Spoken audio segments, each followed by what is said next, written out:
Hey, what's going on, everyone? Today we're going to take a look at using the filters inside of your customer list here. And some actions that you can take with that. A few different things that you can do. Obviously, you see all of these different filters that you can use to search by. Some of the more common and popular ones that I can recommend here are going to be these two right here. Has these policies, doesn't have these policies.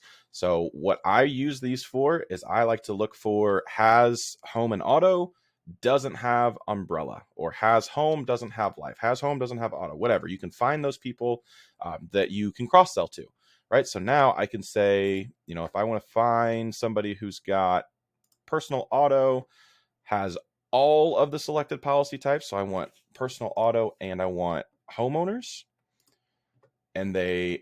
So you can choose has one or more or has all. I want has all of these. And then I want to say doesn't have an umbrella. And again, doesn't have all of those selected types. So now I can filter that. It's going to give me a list of everybody that fits that criteria. And then I can come down here and select all of them. And then I can go through and add a tag, right? So needs umbrella cross sell or whatever you want to name the tag. And then you can have a service pipeline, a sales pipeline, whatever, set up so when that tag gets applied, boom, it adds everybody to it, starts sending out emails, solicitations, whatever.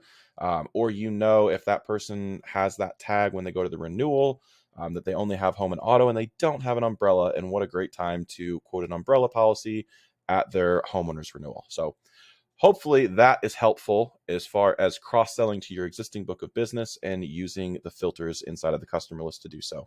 I'll talk to you guys later.